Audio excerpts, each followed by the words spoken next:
Tania sangat senang ketika tak sengaja di sebuah mall berkenalan dengan Mirna, seorang mahasiswi seusianya. Mereka berdua makin cocok karena sama-sama menyukai make up. Tania juga makin menyukai Mirna karena ia kuliah di kampus yang berbeda. Di kampusnya, Tania dikenal sebagai pribadi yang penyendiri. Teman yang dikenalnya juga tidak banyak. Pertemanan Tania dan Mirna lambat laun menjadi makin intens, meski latar belakang keluarga mereka berbeda. Mirna berasal dari keluarga sederhana, tidak seperti Tania yang memiliki banyak uang. Perbedaan itu justru membuat Tania makin menyukai Mirna. Di depan Mirna, Tania tidak pernah merasa rendah diri, seperti yang sering ia rasakan saat bersama teman-teman di kampusnya. Kampus Tania memang terbilang kampus elit yang isinya adalah anak-anak dengan latar belakang keluarga yang sama dengan Tania.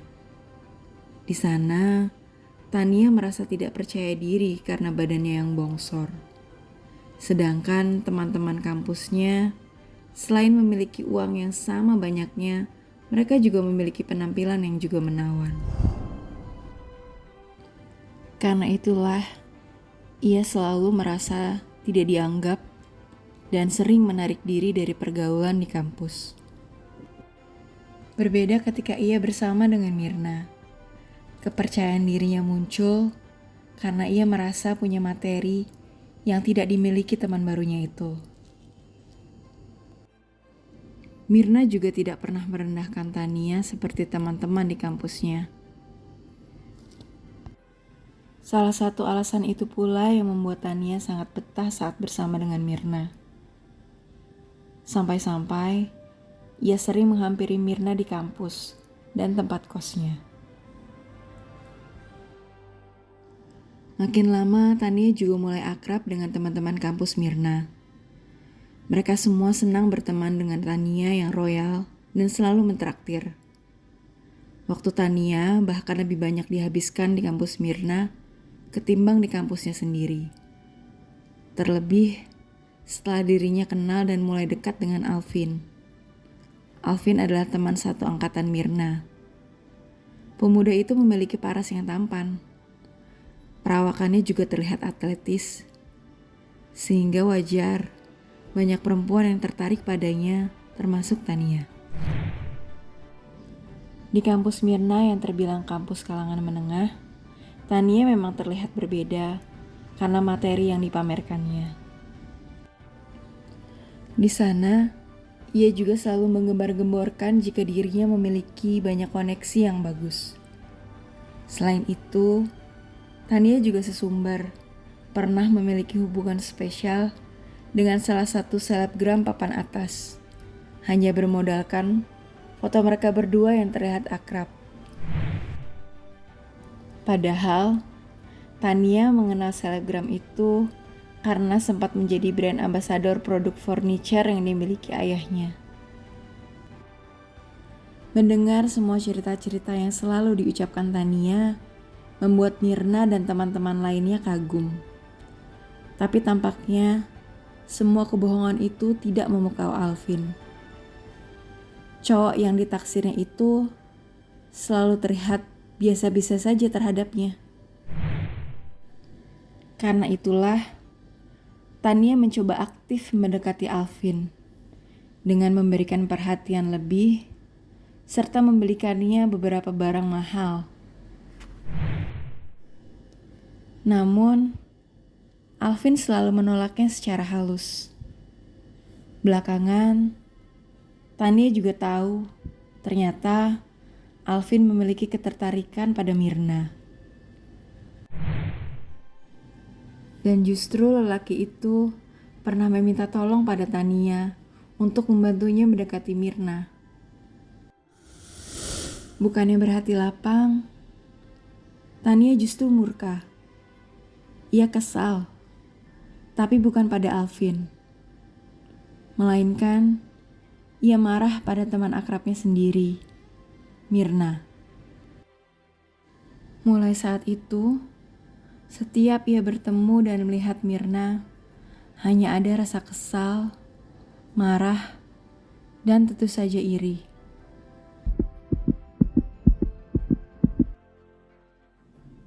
Suatu hari, Tania mengaku pada teman-teman perkumpulannya jika ia kehilangan sejumlah uang yang cukup besar. Uangku hilang cukup banyak saat di kosannya Mirna. Aku curiga, sepertinya dia yang diam-diam mencurinya. Karena hanya ada kami berdua saat itu. Tapi jangan bilang siapa-siapa ya. Kasihan Mirna. Begitulah kira-kira kalimat Tania yang selalu dikatakannya pada setiap orang, satu persatu. Perkataan Tania itu perlahan menjadi rumor yang terus beredar, berbarengan dengan Mirna yang mulai memakai barang-barang mahal. Mulai dari jam tangan, tas, sepatu, dan juga pakaian. Walau tidak terang-terangan, tapi hampir semua orang mulai percaya akan rumor itu. Mereka pun saling berbisik, satu sama lain. Hingga rumor itu juga sampai ke telinga Alvin. Namun, berbeda dengan yang lainnya, Alvin tidak begitu saja percaya akan hal itu.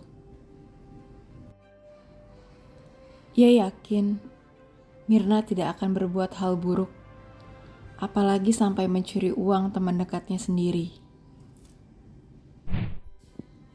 Hanya saja, Alvin tidak tega untuk menyampaikan semua gosip itu pada Mirna. Ia berpikir semua berita salah itu akan berakhir seiring waktu. Namun ternyata pemikirannya itu salah. Selain gosip yang beredarkan santer, mulai banyak juga teman-teman yang menjaga jarak dengan Mirna. Melihat keadaan yang bertambah parah, akhirnya Alvin memberanikan diri untuk bercerita pada Mirna.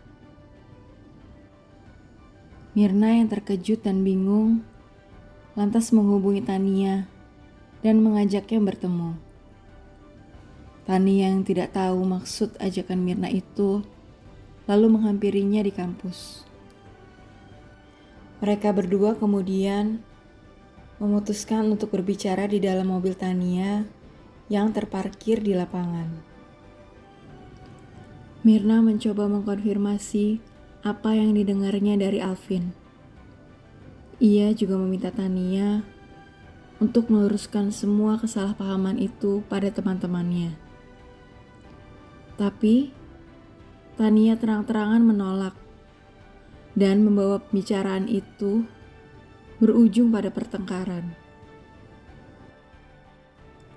Tania kemudian berlari keluar dari mobilnya sambil menjerit-jerit ketakutan. Teman-temannya yang tengah berkumpul pun kaget. Tania terlihat begitu panik dan berurai air mata. Tangan kanannya memegangi telapak tangan kirinya yang terluka dan mengeluarkan darah. Tania berkata pada semua orang jika Mirna telah menyerangnya dengan cutter. Mirna yang panik dan kebingungan ikut turun dari dalam mobil sambil menangis. Mirna menyangkal semua tuduhan Tania itu, tapi semua orang tidak percaya. Mereka hanya percaya pada bukti yang dilihat, yakni Tania terluka. Beberapa teman mencoba untuk melerai dan mendamaikan mereka. Ada juga yang meminta Tania untuk melaporkan ke polisi agar lebih jelas duduk perkaranya. Namun, dengan tegas Tania menolak. Ia beralasan karena kasihan pada Mirna yang hanya iri padanya. Tania juga berkata jika ia sudah memaafkan Mirna dan akan selalu memaafkan semua kesalahan Mirna. Pertengkaran itu pun berakhir begitu saja. Tapi tidak bagi Mirna yang terlanjur dibenci dan dijauhi banyak temannya. Ia menjadi murung dan sedih. Hanya Alvinlah satu-satunya orang yang percaya pada Myrna dan bersedia membantunya. Atas saran dari Alvin pula lah, 2 hari setelah kejadian, Myrna menghampiri Tania di kampusnya. Tania tentu saja terkejut bukan main dan berusaha untuk menghindar. Namun, Myrna mengancam akan membuat keributan jika Tania menolak berbicara dengannya. Dengan ancaman itu, akhirnya Tania setuju berbicara dengan Myrna di sebuah kafe. Di sana, Myrna juga mengembalikan barang-barang mewah yang diberikan Tania selama ini sebagai hadiah. Tanialah yang ternyata selama ini memberikan semua barang mahal itu untuk Myrna. Dan ia membuat Myrna bersumpah dan berjanji untuk tidak membeberkan pemberiannya itu, karena takut membuat teman-teman lainnya iri pada Myrna atau justru akan memanfaatkan Tania. Mereka berdua pun kembali bertengkar. Tapi kali ini, Myrna lebih jeli. Ia sengaja memancing Tania dengan kelemahannya. Aku tahu kamu hanya iri, karena di kampusmu kamu bukan siapa-siapa. Kamu tidak dianggap oleh teman-temanmu. Begitulah ujar Myrna pada Tania. Dugaan Myrna tidak salah. Tania yang disentuh kelemahannya pun murka.